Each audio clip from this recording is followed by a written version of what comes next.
අයිබෝන් කියලා හැම දෙනෙම පිළිගන්නවා මගේ YouTube channel එකට DARKSIDE-KURE bro channel එකට වා තාමත් අලුත් නම් channel එක තාම subscribe කරලා නැත්නම් channel එකට subscribe කරලා එකතු වෙන්න පුළුවන් මම කිව්වා මගේ videos කීපයක් series කීපයක් කරනවා මම කැනඩාවට ඇවිල්ලා PR එක ගත්තු තන දක්වා ඒකේ අද තුන්වෙනි කොටස් දෙකක් කරා මේක ඒ දෙක පිළිවෙලට කියන්නේ මම step by step කොහොමද කරගන්නේ කියලා මුලින්ම කතා කරා ටෙස්ට් කරගන්න ඕන පළවෙනි ප්‍රධාන ડોකියුමන්ට්ස් දෙකක් තියෙනවා. ඒ දෙක ගැන පළවෙනි වීඩියෝ එකෙන් දෙවෙනි එකේ කතා කරා ඉන්ටර්විව් එක ගැන. ඉන්ටර්විව් එකේදී questions කොහොමද මොනවද එන්නේ right ඒ දෙක ඒ තුන ඉවර වුණාට පස්සේ step දෙක ඉවර වුණාට පස්සේ step 3 වල කරන්න තියෙන්නේ ඔයාලගේ අනිත් ડોකියුමන්ට්ස් මොනවද police report online apply කරන්න පුළුවන් ලංකාවේ ඕනම රටක ඉඳලා ඕගොල්ලන්ට apply කරන්න පුළුවන් ඕගොල්ලන්ගේ police report එක right එතකොට ලංකාවේ police report එක online apply කරන්න පුළුවන් වෙන රටවල් වල ඉඳලා තියෙනවා ඒ රටවල් වල police report එකමත් ගන්න ඕනේ අනිවාර්යයි හරි police report අනිවාර්යයි වැදගත් මොකද process එක start කරනකොටම ඔය ටික list කරලා තියාගන්න ඕනේ මොකද police report එකක් එන්නත් online දැම්මත් සති දෙකක් සමයි සාමාන්‍යයෙන් යන්නේ ලංකාවේ police report එක එන්න නමුත් මාසයක් යන්න උනත් පුළුවන් ඒ නිසා පෙර සූදානමක් තියෙන්න ඕනේ. එතකොට අනිත් ડોකියුමන්ට්ස් ගත්තොත් උපැන්න සහතිකය. හරි. මැරේජ් සර්ටිෆිකේට් එක. ඊට පස්සේ අධ්‍යාපන සහතික නම් දැන් ඉංග්‍රීසි වලින් හම්බෙන්නේ කොහොමද? O level A level ඒවා ටෙස්ට් කරගන්න. ඊට පස්සේ තමන්ගේ වෙන තමන්ගේ රස්සාවට දාලා ක්වොලිෆිකේෂන්ස් තියෙනවා නම් මොන හරි සිංහලෙන් තියෙනවා ඒවා ට්‍රාන්ස්ලේට් කරන්න ඕනේ. ට්‍රාන්ස්ලේට් කරගන්න ඕනේ හැම ડોකියුමන්ට් එකක්ම. දැන් හැමදේම පහසුයි. ඉතින් WhatsApp හරහා ට්‍රාන්ස්ලේටර් කෙනෙක්ට යවලා ට්‍රාන්ස්ලේට් කරගන්න පුළුවන්. වෙන රටක ට්‍රාන්ස්ලේටඩ් ડોකියුමන්ට්ස් තියෙනවා නම් ඒ රටේ ට්‍රාන්ස්ලේටර් කෙනෙක් හොයලා ට්‍රාන්ස්ලේට් කරගන්න ඕනේ. කොහොම හරි ඉංග්‍රීසි වලට ට්‍රාන්ස්ලේට් කරන්න ඕනේ. ෆොරින් මිනිස්ට්‍රි එකෙන් සර්ටිෆයි කරෙන්න නැතුනට කමක් නැහැ. ට්‍රාන්ස්ලේටර් කෙනෙක්, සෝන් ට්‍රාන්ස්ලේටර් කෙනෙක් ට්‍රාන්ස්ලේට් කරලා තිබුණාම ඇති. හරි. ෆොරින් මිනිස්ට්‍රි දාලා හැමදේම කරගන්න අවශ්‍ය නැහැ. රයිට්. එතකොට නම් වල වෙනස්කම් තියෙනවා නම් ඇෆිඩවිට් දෙන්න ඕනේ උදාහරණයක් විදිහට පාස්පෝර්ට් එකේ තියෙන නම නෙමෙයි O level වල A level වල එහෙම නැත්නම් තමන්ගේ වෙන ක්වොලිෆිකේෂන් එකක තියෙන නම එහෙම නැත්නම් බේස් රිපෝට් එකේ තියෙන නම වෙනස් වැරදි නම් මේ ඉන්නේ එකම පුජ්‍යලයා එකම නම තියෙන කෙනා කියලා ඕගොල්ලෝ දිවුරුම් ප්‍රකාශයක් ගන්න ඕනේ ඒකත් ඉංග්‍රීසි වලින් ඒක ඕගොල්ලෝ ඇෆිඩවිට් කියලා කියනවා ඇෆිඩවිට් එකක් හදා ගන්න ඕනේ නම් වෙනස් නම් ගොඩාක් වෙලාවට ලංකාවේ අයගේ නම අකුරක් හරි වෙනස් වෙනවා එහෙම ඒක තමයි ස්වභාවය හරි එක තැන් වලින් වෙනස් කළා අධ්‍යාපන සහතිකයේ තියෙන්නේ වෙන අකුරක් අනිත් එකේ પાස්පෝර්ට් එකේ තියෙන වෙන අකුරක් ඒ නිසා හැම ડોකියුමන්ට් එකක්ම પાස්පෝර්ට් එකේ තියෙන නමට අනුව හදාගන්න හරි විදිහටම හදාගන්න ඇෆිඩවිට් එක හදනකොටත් પાස්පෝර්ට් එකේ ඉන්න මේ නමම තමයි මේකේ තියෙන්නේ ඒ නම මේ පුද්ගලයාම තමයි කියලා හදාගන්න ඕනේ රයිට් එතකොට ওই ડોකියුමන්ට් සෙට් එක හදාගන්න ඕනේ අනිවාර්යයෙන්ම ওই ડોකියුමන්ට් සෙට් එක ඉංග්‍රීසි වලින් ට්‍රාන්ස්ලේට් කරලා තියෙන්න ඕනේ උපැන්න සහතික එතකොට අපි හිතමු දැන් සහෝදර සහෝදරියන්ගේ විස්තර අපි ටෙම්පරරි රෙසිඩන්ට් වර්ක් පර්මිට් එකක් ඇප්ලයි කරන අපි වර්ක් පර්මිට් එක ඇප්ලයි කරන කලින් අපි ඒ temporary resident work permit application එකක් පිටු 10ක් 14ක් විතර වගේ දිග ඇප්ලිකේෂන් එකක් තියෙනවා ඒක ෆිල් කරන්න ඕනේ ඒක ෆිල් කරනකොට එතකොට ඒජන්ට් සහ කන්සල්ටන්ට් එකතු වෙලා ඔයගොල්ලන්ට ඊමේල් එක හරහා එව්වට පස්සේ ඒක කරගන්න පුළුවන් ඒකේ බාධාවක් නැහැ හරි ඒක හරියටම කරගන්න අවශ්‍යයි එතකොට අනිත් කතන්දරේ තමයි ඒකෙදි සියලුම විස්තර අහනවා මට සහෝදරයෝ කී දෙනෙක් ඉන්නවද ඒ සහෝදරයෝ සියලු දෙනාගේම නම් ගම් විස්තර ඉන්න තැන උස ඇස් වල පාට හරි මේ ඔක්කොම සම්පූර්ණ විස්තරයක් ඔයා ඒ ඇප්ලිකේෂන් එකේ පුරවන්න ඕනේ. එතකොට සහෝදර සහෝදරියන් ඉන්න තැන් මල්ලිලා නංගිලා එතකොට තමන්ගේ අම්මා තාත්තා ඒගොල්ලන්ගේ විස්තර එතකොට බිරිඳ ගන්නවා නම් බිරිඳගේ සහෝදර සහෝදරියෝ සියල්ලන්ගේම විස්තර ඒගොල්ලන්ගේ උස සෙන්ටිමීටර වලින් එහෙම නැත්නම් අඟල් වලින් සෙන්ටිමීටර වලින් දෙන්න එතකොට ඇස් වල පාට මේ සියල්ල දේ සම්පූර්ණ එතන ඇතුළත් කරන්න ඕනේ රයිට් එතකොට ඔයා ඇප්ලිකන්ට් නම් අනිවාර්යෙන් වයිෆ්ගේ පොලිස් රිපෝට් එකත් ඔයා රෙජිස්ටර් කරගෙන තියාගෙන ඉන්න ඕනේ රයිට් ඒ වගේ වැඩ ටිකක් තියෙනවා කරගන්න ඒ වැඩ ටිකට සූදානම් වෙන්න ඕනේ මේ තුන්වෙනි ස්ටෙප් එකේදී ඒ ડોකියුමන්ට්ස් ලිස්ට් කරගන්න ડોකියුමන්ට් ප්‍රිපරේෂන් කරගන්න පාර්ට් එක තමයි පළවෙනියටම මේ ස්ටෙප් දෙක ඉවරනාට පස්සේ කරන්න තියෙන්නේ රයිට් එතකොට මේ එතනදී පරිස්සමෙන් හරියට තියෙන තමන්ගේ ඩීටේල්ස් හරි විදිහටම දාන්න ඕනේ. වැරදිට දාන්න එපා. වැරදිට දැම්මොත් වෙන්නේ ඒවා ටැලි වෙනකොට ඔය නම හරි වෙනස් වෙලා උපන්දිනේ වෙනස් වෙලා උපන්දිනේ ඉල්ලනවා නම් මාසය දින අවුරුද්දේ ඒ ෆෝමැට් එකට ඉල්ලනවා නම් ඒ අදාළ ෆෝමැට් එකටම තියෙන්න ඕනේ. උදාහරණයක් විදිහට උපන්දිනේ ඉස්සරහා ලියන තනින් y අකුරු 4යි ඉරි කෑල්ලක් d අකුරු 2යි ඉරි කෑල්ලක් m අකුරු 2යි තියෙනවා නම් එහෙනම් මුලින්ම අවුරුද්ද year එක y අකුරෙන් අවුරුද්ද ලියන්න ඕනේ. d අකුරු 2 එහෙම නැත්නම් මාසේ අදාළ දිනේ ලියන්න ඕනේ. මාසෙ නෙමෙයි දිනේ ලියන්න ඕනේ. d අකුරු 2කට m අකුරු 2කට යටින් ලියන්න ඕනේ මාසය. right? ඒ විදිහට පැහැදිලිව විස්තරයක් හරියටම මේ ටෙම්පරරි රෙසිඩන්ට් වර්ක් පර්මිට් එක ෆිල් කරද්දී අවශ්‍යයි අනිවාර්යෙන් අහනවා. ඒ ටික කරගන්න වෙනවා. ඒ නිසා හරියට ඇප්ලිකේෂන් එක පුරව ගන්න ඕනේ. ඒකට සහයෝගය ගන්න පුළුවන් ඔයාගේ කන්සල්ටන්ට් ගෙන් සහ ඒජන්ට් ගෙන්. right? ඒතර ඒකේ සම්බන්ධයෙන් ප්‍රශ්නයක් වෙන්නේ නැහැ. පොලිස් රිපෝට් කිව්වා වගේ ටික ලිස්ට් කරගන්න ඕනේ. පොලිස් රිපෝට් වල මොන හරි අඩුපාඩු නම් අර මේ මොනවාර ප්‍රශ්න තියෙනවනම් අපි හිතමු උපන්දා සිට ඒ දක්වා ඔයා හිටියේ කොහෙද අවුරුදු 10ක තොරතුරු තිබුණා නම් ඇති ආපස්සට අවුරුදු 10ක තොරතුරු තමයි අවශ්‍ය වෙන්නේ. ඒ කියන්නේ පොලිස් රිපෝට් එක උනන් අවුරුදු 10කට එහා පැත්තට.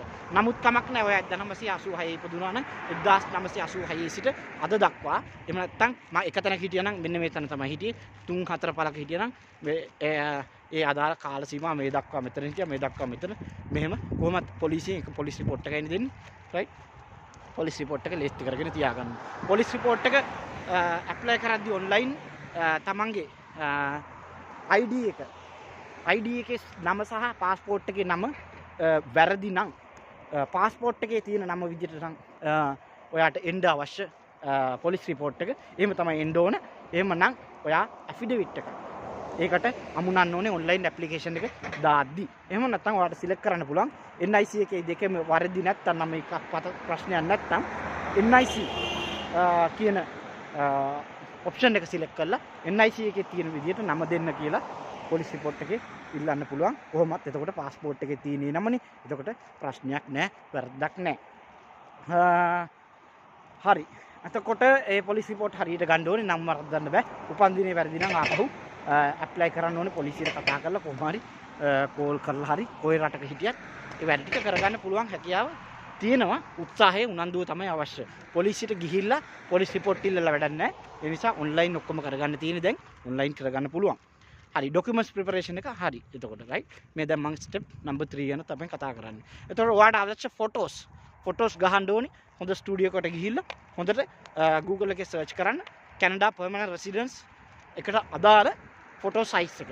හා ඒ විදිහට ඒ ෆොටෝ සයිස් එකට හරියට ගැලපෙන විදිහටම ෆොටෝ ටික ගහගලා තියාගන්න. නැත්නම් ඒ ගැලපෙන විදිහට තිබුණ නැතොත් අපරාධේ ආපහු නැවත ගහන්න වෙනවා ෆොටෝස් ටික. right එතකොට ඔයාගේ දේපල සම්බන්ධයෙන් මොන හරි ඩොකියුමන්ට්ස් තියෙනවා නම් ඒවත් ට්‍රාන්ස්ලේට් කරලා නැත්නම් ඒවත් ට්‍රාන්ස්ලේට් කරලා තියාගන්න. එම අවශ්‍ය නැහැ.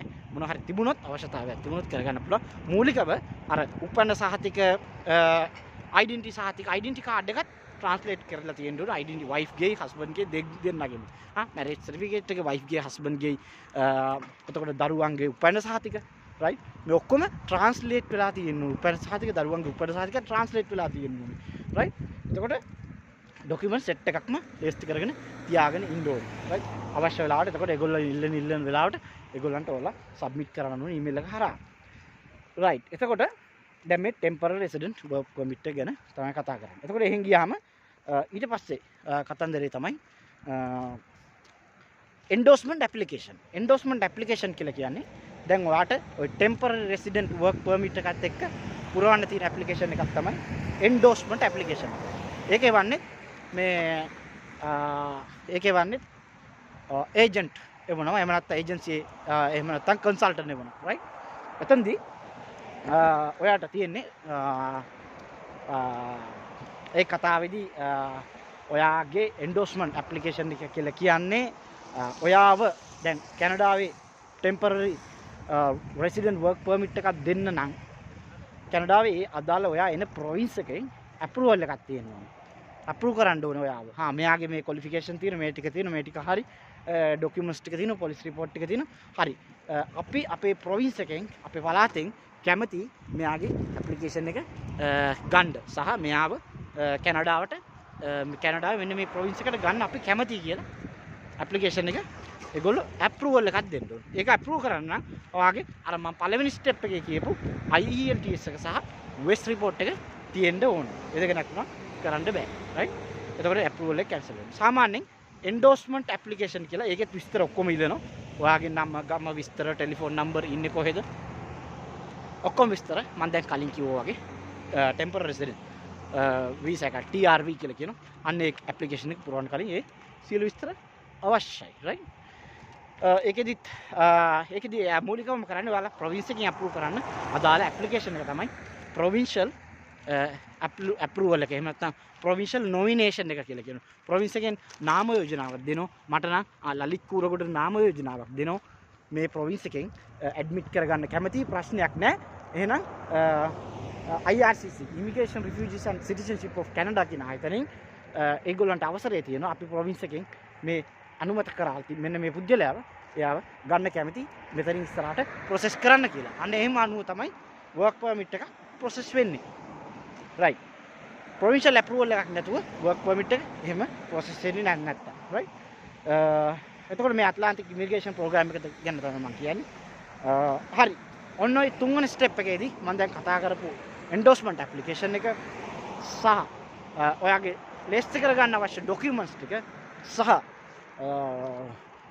TRV temporary resident work permit visa එක temporary resident visa එක approve කරගන්න අවශ්‍ය application form එක පිටු 14ක විතර දිග application ඒක පරිස්සමට පුරවන්න ඕනේ. ඒකේ තියෙනවා හැම දෙයක්ම තමන් ස්ටඩි කරේ කොහෙද ස්ටඩි කරලා තමන්ට තියෙන ඩිප්ලෝමා මොනවද සර්ටිෆිකේට් මොනවද ඒවා එකිනෙකට ගැලපෙන්න ඕනේ. තමන් ඒකේ ෆෝම් එකේ පුරවන දේවල් එන්ඩෝස්මන්ට් ෆෝම් එකෙත් ඒ විදිහටම තියෙන්න ඕනේ. ඒතර ඔයගොල්ලන්ගේ සහතිකවලත් ඒ විදිහටම තියෙන්න ඕනේ. ඒ කාල සීමාවන් ඔයාලට අමතක කරන කොහෙර ලියාගෙන හරි තියාගන්න ඕනේ. ප්‍රොසෙස් එක අන්තිමේට ඉවර වෙද්දී අමතක වෙන්න බෑ. මෙන්න මේ ටයිම් ෆ්‍රේම් තමයි අපි දීලා තියෙන්නේ කියලා. ඔන්න අඩු තීන්දුවක සාක්ෂි දෙනවා වගේ සාක්ෂි අමතක වෙන්නේ නැහැ වගේ ඇත්ත දේවල් ඇත්ත තොරතුරු කවදා හරි දවසක කියන්න පුළුවන් විදිහට තියෙන්නත් ඕනේ. ඒක හරියට ඔයගොල්ලන්ට මතක තියෙනවා නම් නැත්තම් ලියාගෙන හරි තියාගන්න ඕනේ. රයිට්. ඒක තමයි මූලිකවම ඔයගොල්ලන්ට දැනගන්න තියෙන මූලිකවම ඔයගොල්ලෝ කළ යුත්තේ ඕක තමයි. මේ ස්ටෙප් 3 එකේදී මම ස්ටෙප් 3 ගැන කතා කරේ අද. ඉතින් ඕගොල්ලන්ට පුළුවන් ස්ටෙප් 4 5 6 මම ඉස්සරහට කරනවා. එතෙන්දි මොනවද අවශ්‍ය වෙන්නේ කියන එක මම ඕගොල්ලන්ට පැහැදිලිව තව වීඩියෝ සීරීස් කීපයකින් මේ සම්පූර්ණ ප්‍රොසෙස් එක කරගෙන යන විදිය කියනවා. හරි එහෙනම් ඕගොල්ලන්ට සුබ දවසක් ජය වේවා. අපි ඊළඟ ප්‍රොසෙස් එකේ ස්ටෙප් නම්බර් 4 එකේදී හම්බ වෙමු. ජය වේවා.